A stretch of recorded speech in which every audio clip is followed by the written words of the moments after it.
Welcome to Between Shelves. where we make connections between literature, theology, philosophy, psychology, and culture. Join us as we explore the interconnectedness of race, spirituality, psychology, and metamodernism. Each episode invites you into a thought-provoking journey, unpacking how these elements shape our understanding of the world and ourselves. My name is Aaron Waldron. We're a religiously traumatized theopoet and a shaman in journey. Our work focuses on creating community and between spaces for religiously traumatized millennials, navigating life beyond colonized religion. And my name is Rafael Reyes. My work is on the importance of imagination and theopoetics in philosophy and religious pluralism. We invite you to Between Shelves To learn, listen, and become. All right, welcome to another episode Between Shelves. Welcome. Today we are sitting down with Germane Marvel to explore the concept of Black Meta-Modernism, an emerging framework that reframes and expands the possibilities of meta-modern thought through the lens of Black and other experiences, history, and culture. So, to get straight into it, Germane, could you describe or tell us how would you define Black metamodernism? It's a movement, it's a culture, it's a way of being, and it uses diunital logic, which is both and logic, both and thinking, to reconcile, to resolve opposites within a system which provides cognition. So it's a felt sense of cognitive dissonance. Of relieving cognitive dissonance. Awesome. And so, how did you get into Black metamodernism? So in a sense, for me, Black Meta-Modernism is just meta-modernism in a sense. Originally, I had come across Shia LaBeouf's, don't know if that's how you pronounce the name, so forgive me if it's not. I came across his rendition of the Meta-Modern Manifesto, the early Meta-Modern Manifesto. And I thought that was by Luke Turner. I thought, oh, that's interesting, and he's a British artist. That's interesting. It's wordy, so kind of like, okay, but I could see what they were getting at. This emotional feeling that they were talking about, which I believe is the resolving of cognitive dissonance, such a sense of irony. But anyway, we'll get to that at some point.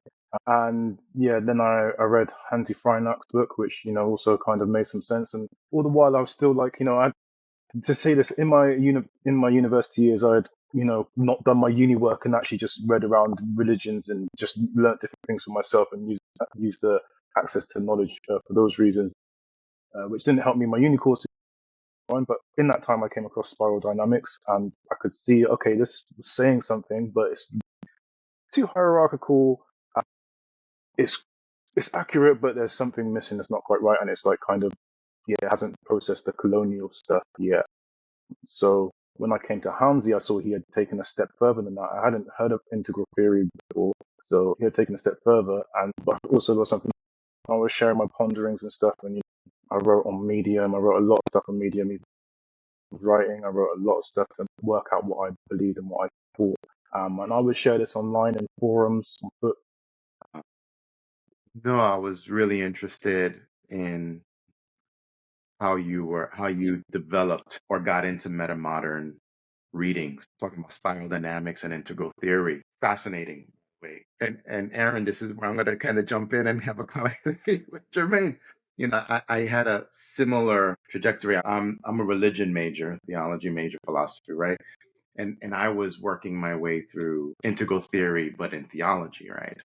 What is an integrated theology, contextual theology? And I think one of the problems that I was finding, and I think you were finding well, in one section, I think, and I'll get to what you were saying, was that it's always an either or, right? And when we were looking at, let's say, contextual theories,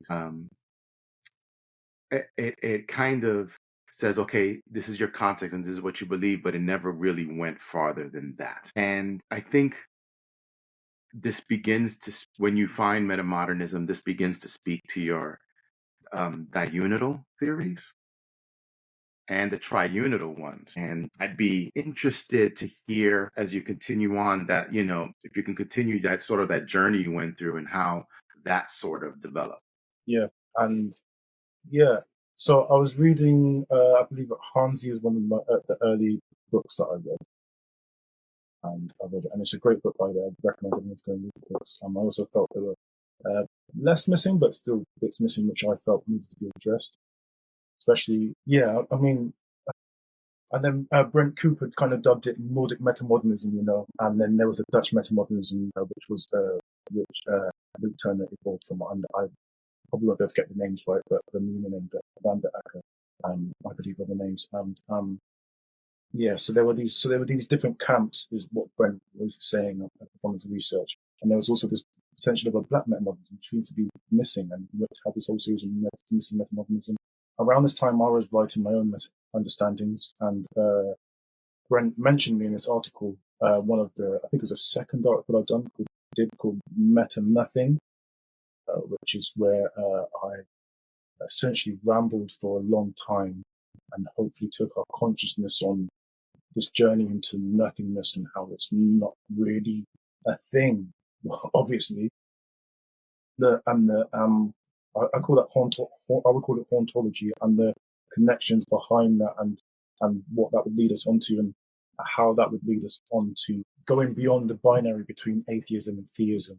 Because I was in groups about atheism and theism at the time online, and it's just arguing all the time, and everyone just atheist versus theist, and just like, well, actually, there is a common thing here, and that was my own first step into going into philosophies, and I called this thing that was both theism and atheism, and also neither. I called it metatheism. I was calling it everything meta, just like, kind of like, just also kind of a play on the whole, how meta is just like, it's overused sometimes, but so I did a whole series of, I've got a whole load of meta concepts, which we like.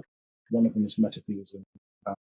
And yeah, so that was and then, in groups, whenever I try to bring up anything about, in the Facebook groups, whenever I try to bring up anything about race or identity, or the dynamics within the groups of whose voices were the loudest, whose voices were accepted, and whose voices were questioned, and I guess in integral theory terms rejected as green, and it got me kicked out of a few groups, basically, unjustly, let back in because it was unjust, and then kicked out again because it didn't make any sense, and it's because I kept butting up against his shadow, basically. And so I was like, okay, if everyone's saying what I'm doing is not metamodernism, and it's not, and no one's really paying any interest in it, then I'm gonna call it black metamodernism. I'm gonna do my own thing, because this is the problem that everyone has with what I'm doing. Is they see it's too, it's too woke. Basically, that's the term now that we use. It's like, not, I don't know. But anyway, yeah. And so when I made Black Meta-Modernism, then a few people, came towards the group. A lot of women, older women, who are tired of the scene and the dominance of masculine energies, would say, "I've seen what's happened to you. It's not right." And some men as well. I have to say, some men as well. And I support what you're doing. And one person, Jen Pierre Rich, told me about this guy, and his name was Vernon J. Dixon, and he came up with an idea called diunity cognition. He had a paper which I don't think I'm going to be able to tell you verbatim, but it's something like the diunital approach to black economics. So this is like the 60s.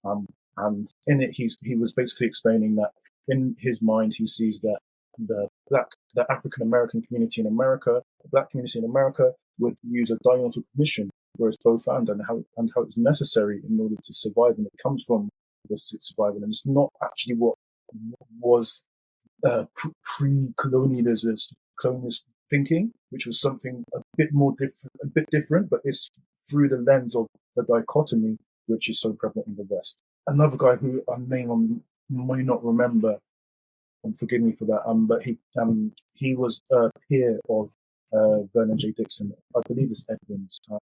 If you want to check later on in Black Meta Mode, if you Google my name, Black Meta Mode, and it's in there. But he really looked at this, and he broke down the different, what he called the dichotomous dialectics of the West. And so this was the four main set of ways of thinking, ways of approaching the world, ways of interacting with the world, the dialectics with the world, and breaking things down, and how that would lead to separation, segregation, genocide, for example.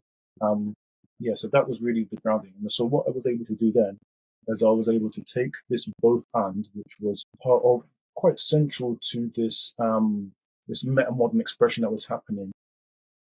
At least that's what Hansi was saying, and at least that's what integral theory was saying. And oscillation requires a both and as well from the Dutch camp, and we can get onto oscillation later. And I think also reconciliation as well. I think I would like to hear your guys' opinions on as well. And so I thought, okay, so actually there is an actual case in academic literature, not only with Vernon J. Dixon, but also with Moyo Kodeji, who, and forgive me if I'm not saying the name right, Moyo, also with Moyo Kodeji, who independently coined the term meta-modern. Independently coined the term meta-modern. And I believe it was before Van der Acker and these guys did. And so that in itself made me question, okay, what's going on?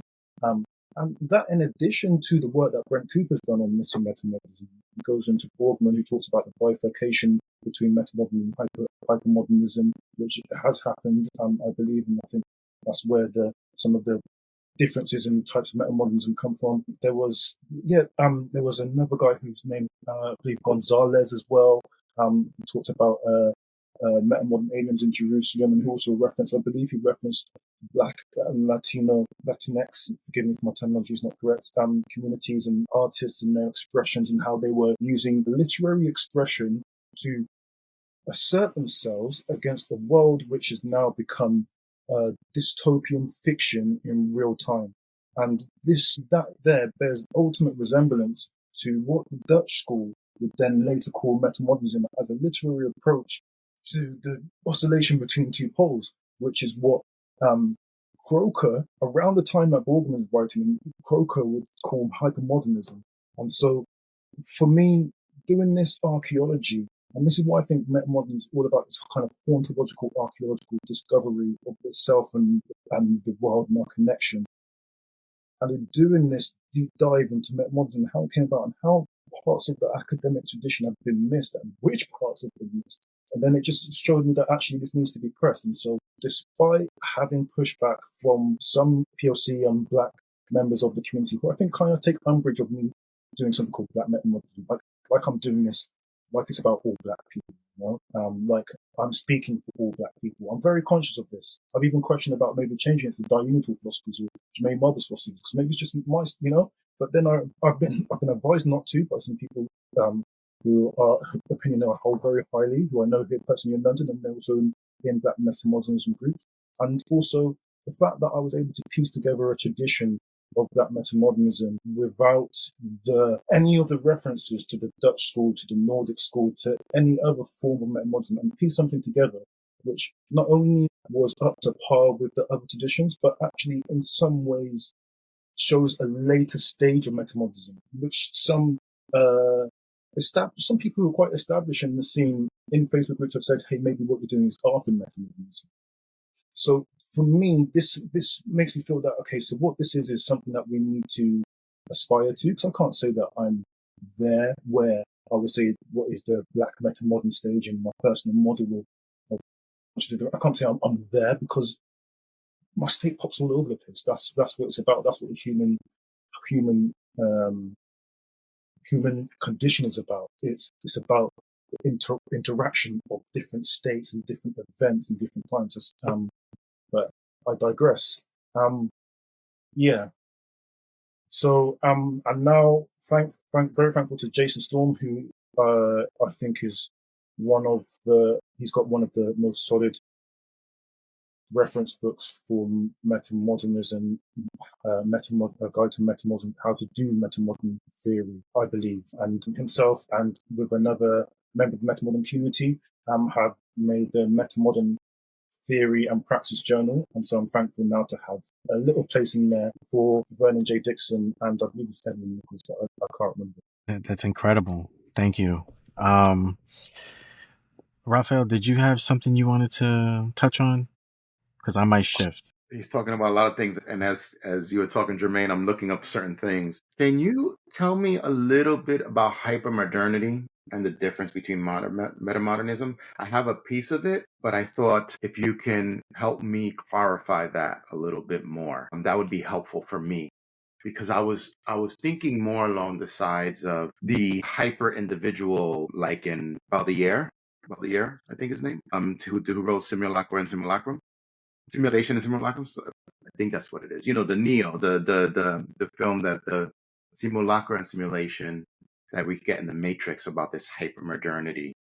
And I could be wrong. I could be confusing the two. But if you can just break that down a little bit, because for me, the way I was seeing it was that everything is hyper individualized, and then everyone has any object, its purpose is found in the function that I give it, which removes any form of theology purpose, like in a general sense, and kind of then saying, okay, why is that problematic then, and its results? I have some ideas, but how does metamodernism begin to, especially Black metamodernism? Like I said, there's a lot of things that came out from when you were talking. How does Black metamodernism help move beyond that?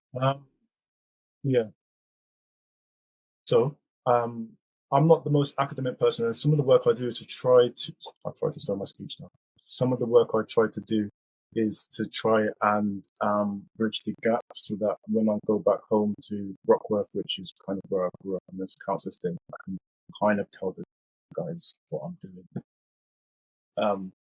And not just sound like I'm too abstract, you know. So I don't quite understand the aspect of function. I can only understand it from my framework, unfortunately, which is how I try to understand stuff. And I would like to understand it more because I'm lacking something and not understanding it. You're helping me with that, so thank you. What hypermodernism symbolizes a transition from a really objective, hyper-objective, which inter-objective, systemic, exterior, material kind of ways of being, which don't account for the interiority that all things seem to have in some way. And I believe that this is where the limitations of science also reflect this in the broken model we have, where it's kind of in pieces and we haven't quite got the connecting bits. And it's because I believe that because all things have an inner force, which is also expressed interactively with the outside as well. Yeah, I'm pausing because I unfortunately, from quite early on, started coming up with from meta nothing. You know, that's Cosmological, interesting. kind of look at things.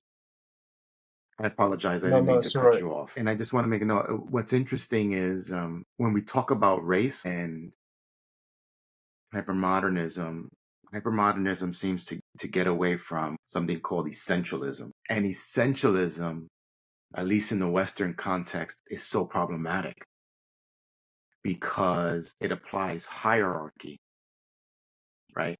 And that hierarchy always gets based on race. So when you look at authors like Bell Hooks, she praises postmodernity, of which that's where hypermodernity falls there, because it allows ourselves, right, whether you're Latino, Black, Asian, list goes on, to be able to create something of the self. And there is, but we're forced to kind of rely on what's there. And there's a self-interiority in that. And that's why I find that interesting in the discussion as we go from postmodernity to metamodernity. And I say there isn't an essentialism, thank goodness. I'm no longer held within a hierarchical framework. And there's a different framework that I can use. It could be cooperative, right? It could be layered, but those layers are all a part of who I am. And so, you know, I'm fascinated at this part because it's valuable. I can create identity from that, but I am also, go ahead.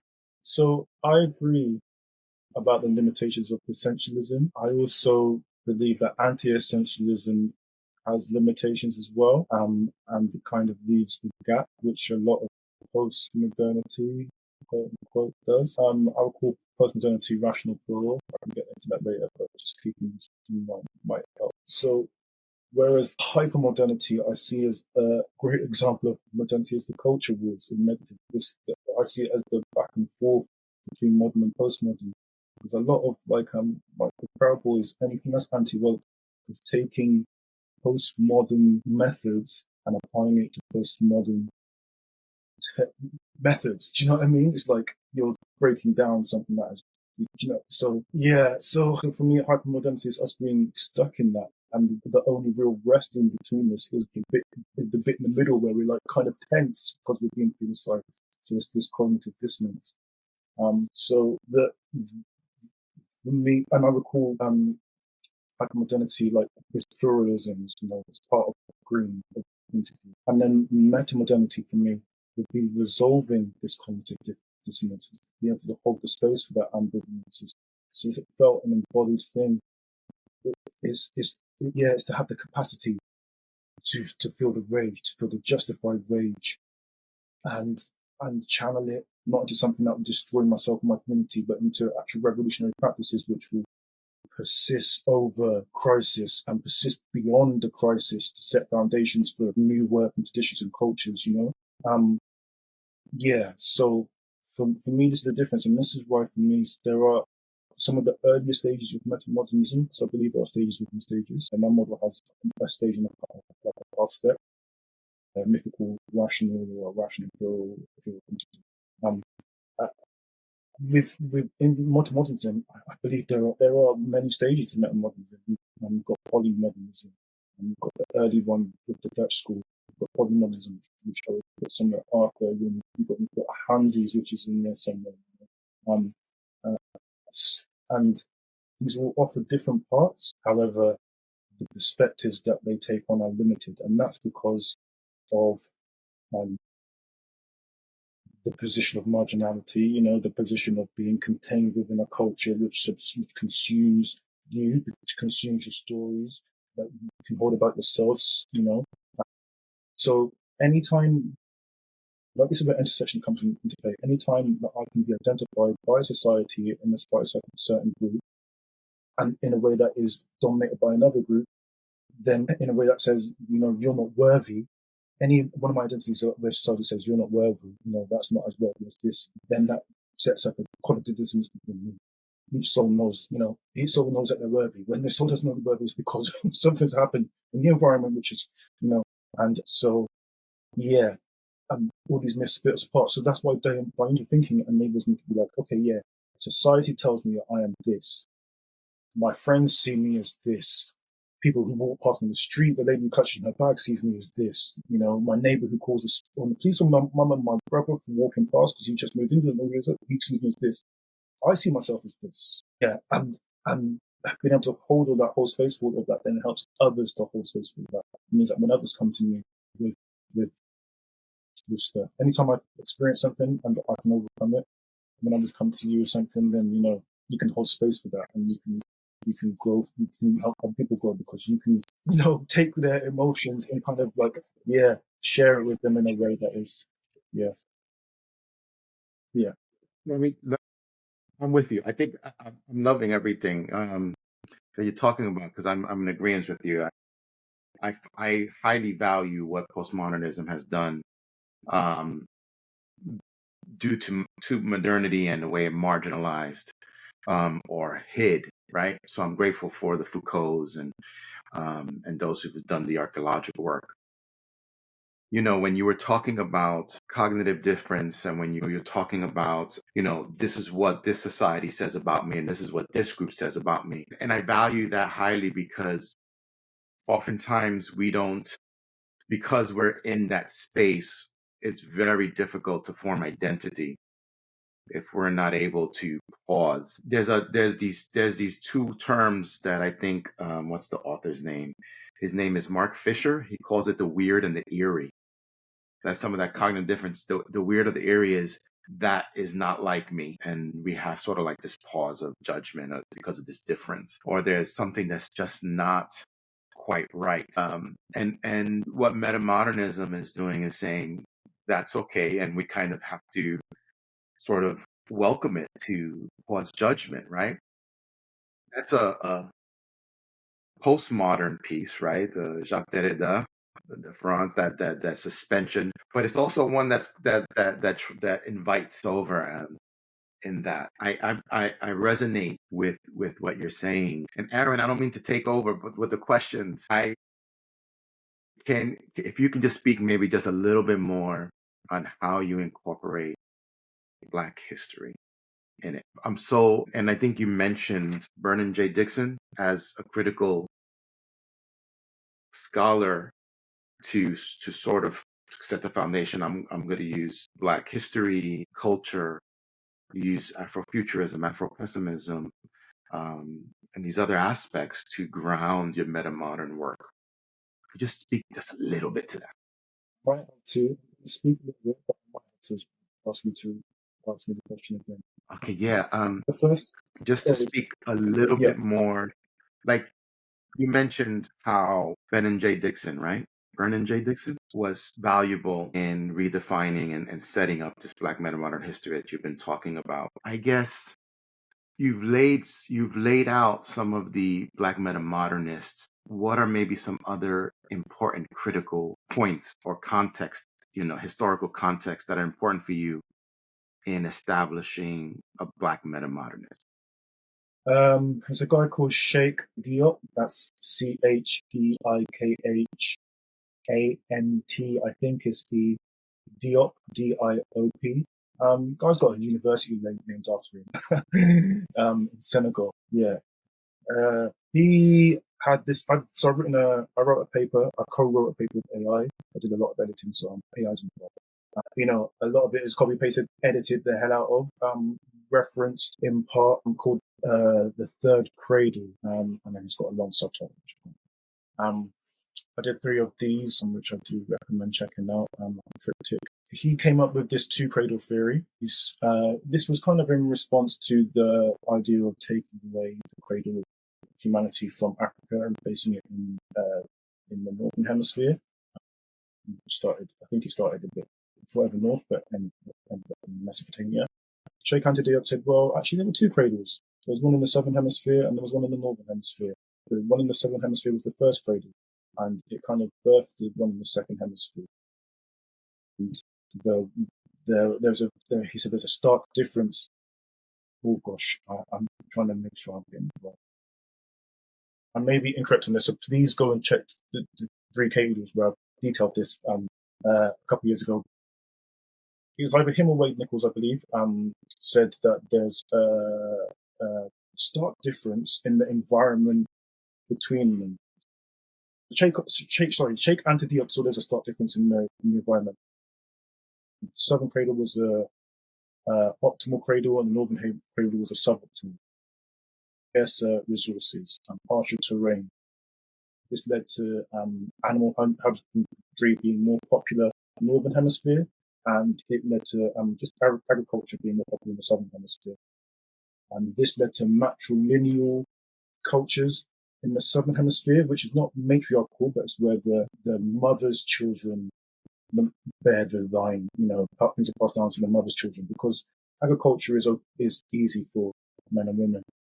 And then in the northern hemisphere, as the animal husbandry, that required men because men could do that all year round. And it was just So I'm trying to not get much into gender. So all year round, so that led to patrilineal, and that's a stark difference.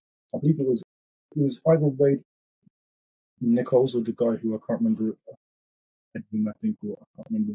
Said this difference also shows the scarcity led to a scarcity mindset, which led to either-or thinking.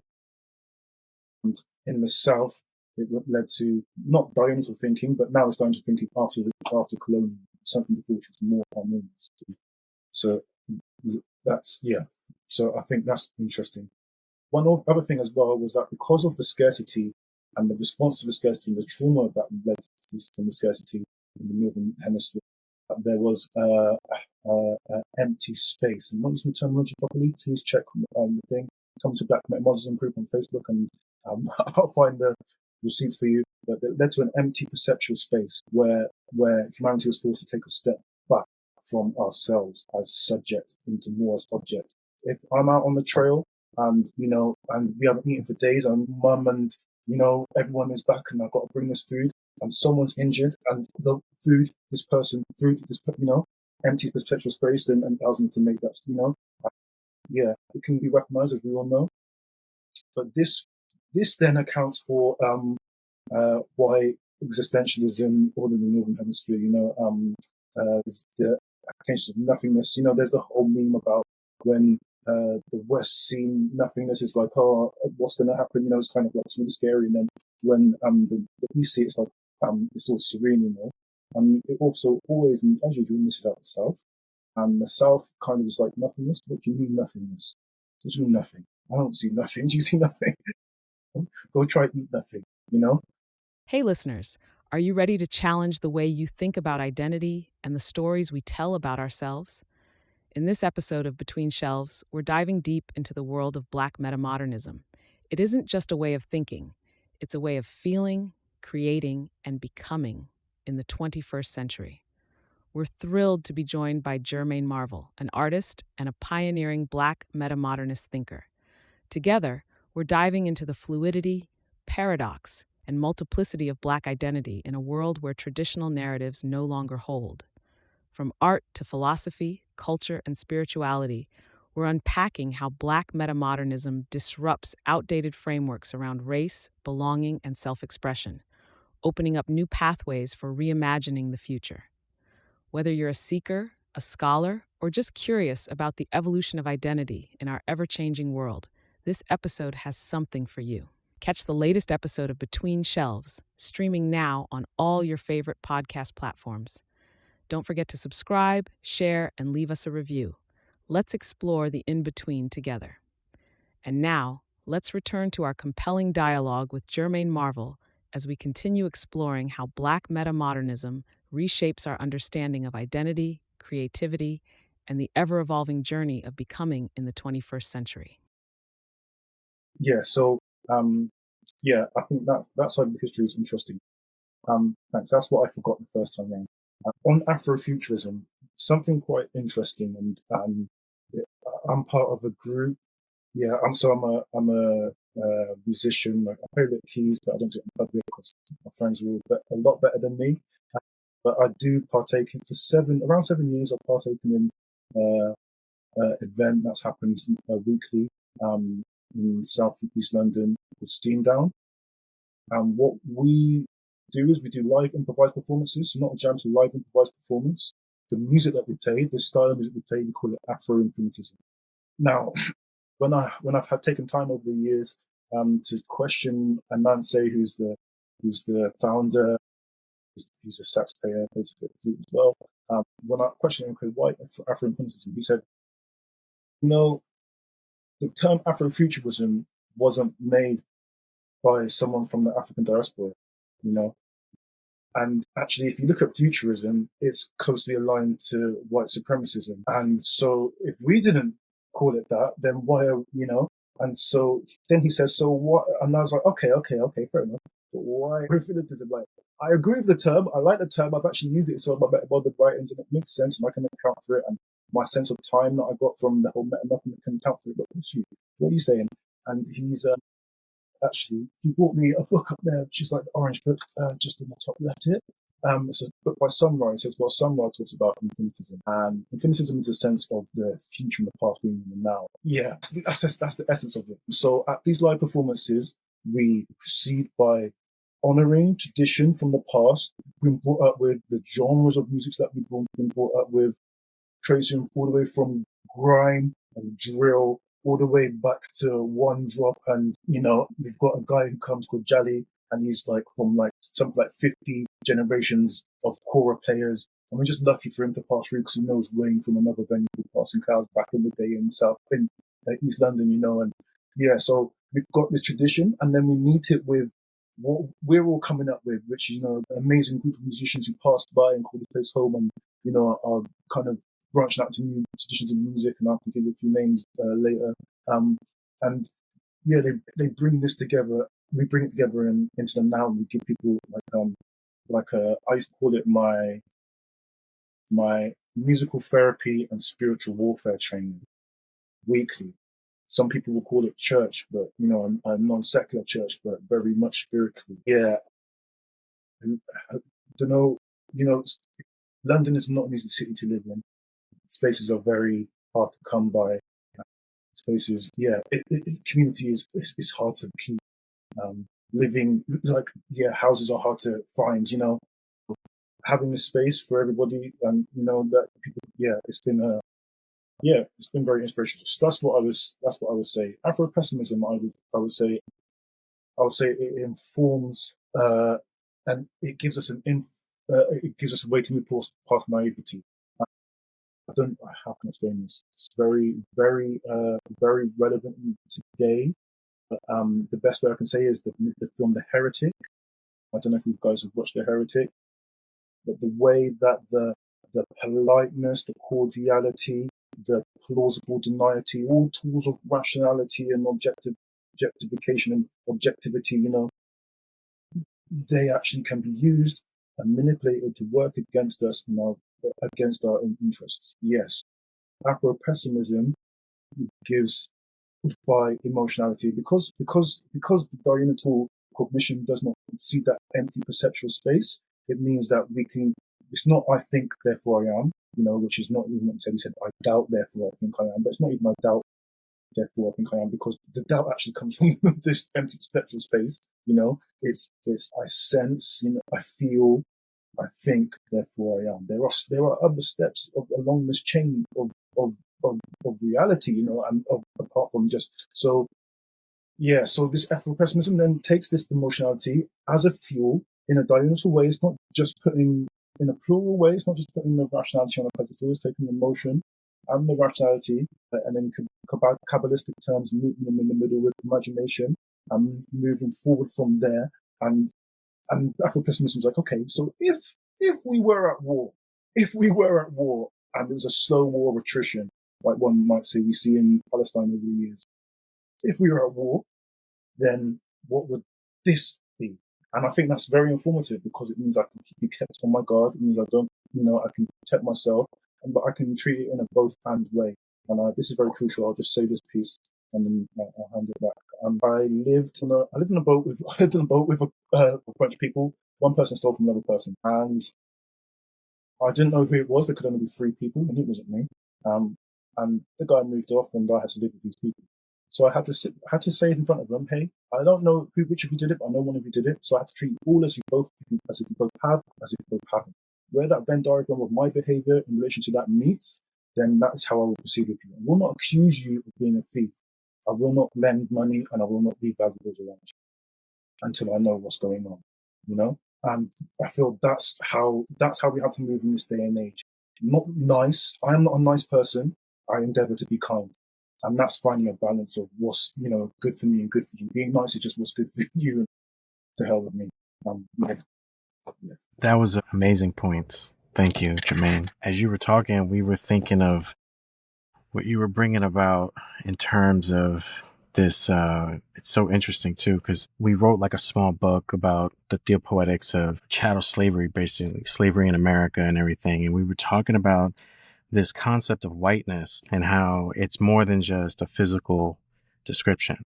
It's something that it's embedded in our thoughts. So it's so easy these days for someone on the outside to appear Afrocentric, but on the inside, they have been colonized. They have colonial ways of processing choices and seeing reality and understanding it. And it's interesting because you mentioned this trauma.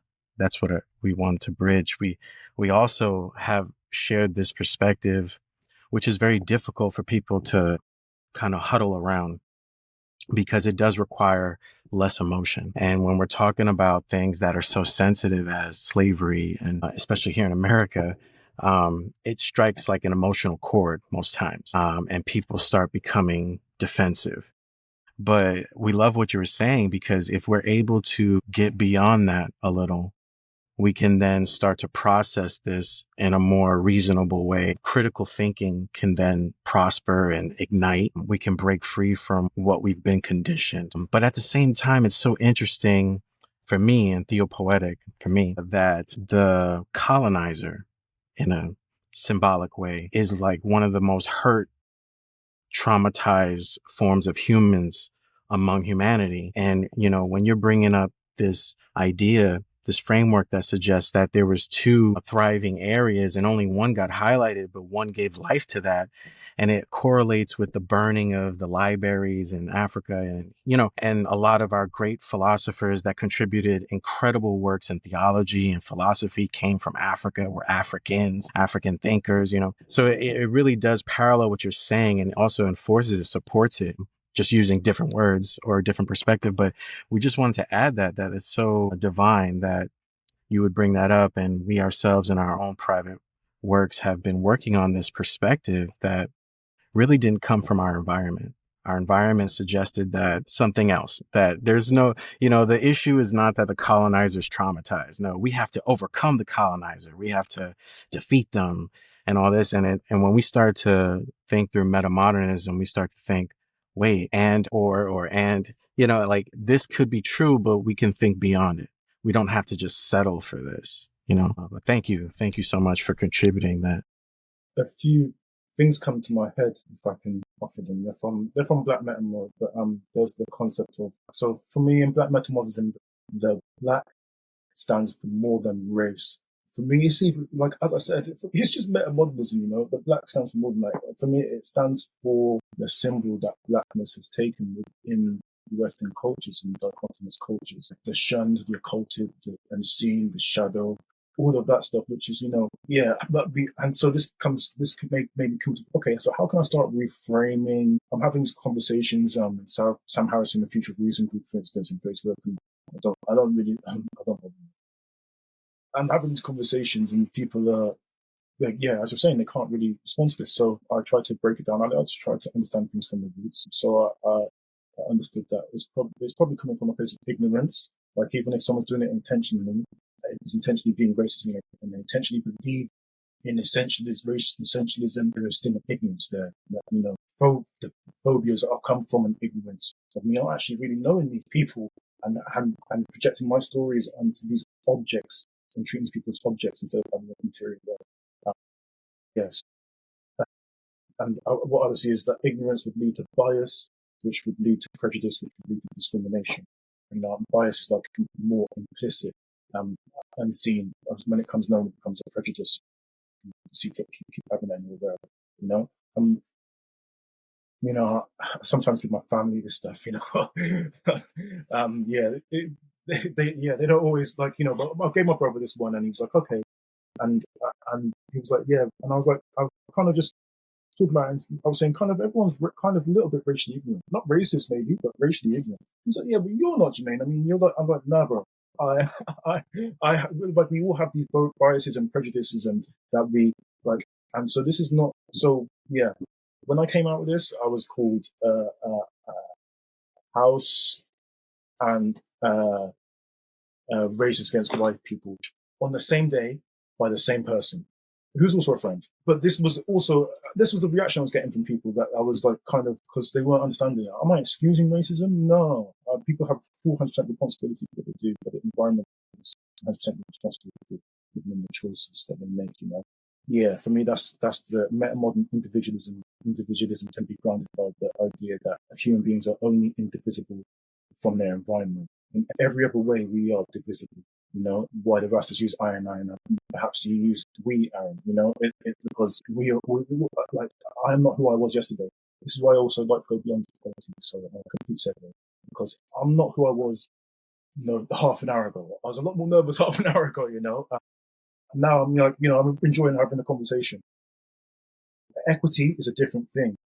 It was just for me to be anxious back then, because actually anxious is a response that is the physiological response is the same as excitement, preparedness, and getting ready, So actually, that was the right thing. Now it's the right thing to be comfortable and do what we're meant to be doing. So there's that. So this whole pipeline could have a Jedi meme, ignorance leads to bias, leads to prejudice, leads to discrimination. Put racial, sexual, whatever at the beginning of those, there you have it. Now, on the end of this, what I've come to recently understanding is that, this is another segue, that you can tack emergence onto the end of it. After discrimination, you can tack emergence onto the end of it. Because discrimination itself is not necessarily a bad thing. For example, I don't like calling it positive discrimination. I prefer calling it restorative discrimination, which is affirmative action. Not necessarily a bad thing. Between us and good company, I believe it's myopic. I don't think it could have lasted any. I would have a backlash. Taking it away without safeguards is another thing. But I'm not going to go down to that road too much. Emergence is what comes after discrimination in the chain. And this is because emergence comes from a perspective of ignorance. When I think that things are emerging from some things, because there is something I don't know about the underlying state of the system that is producing this.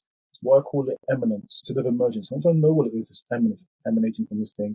And that's why I call my thing the theory of eminism. Eminence, the diunital philosophy that unites transcendence and immanence. If you want to read about that, Metamodern Existentialism, I believe, is the paper that is in. Yeah, so there's that. That was emergence thing's a big segue. It's quite recent. But after I did the bit about that pipeline for ignorance discrimination, then I realized, okay, let's break down racism and break down black and white along the lines of what I'm saying in Black Meta-Modernism. Why would we talk about light supremacy when that's just triggering everyone I want to talk about? This actual myth that is persistent, but I can't talk about people who met better most because it's just very triggering. Like, I'm accusing them of something that's very close to their identity. It's like not a nice thing to do people. And sometimes it's necessary and it has to be done to protect myself and others around me, but it's like not really helpful in a lot of cases with good faith, well-meaning people who just want to get past it. Yeah. So I came up with the idea of light supremacy. It would just be, it's a hypothetical thing, but it's very plausible in the fact that, humans prefer the light to the dark. You can see this all throughout the Bible, especially, I guess, in the dichotomous societies. It's all throughout the Bible. And it really came to me one day when the Queen, I've moments go up before, was saying something about love, light, and hope, and something like that. And I was just like, okay, yeah, because these are the good things.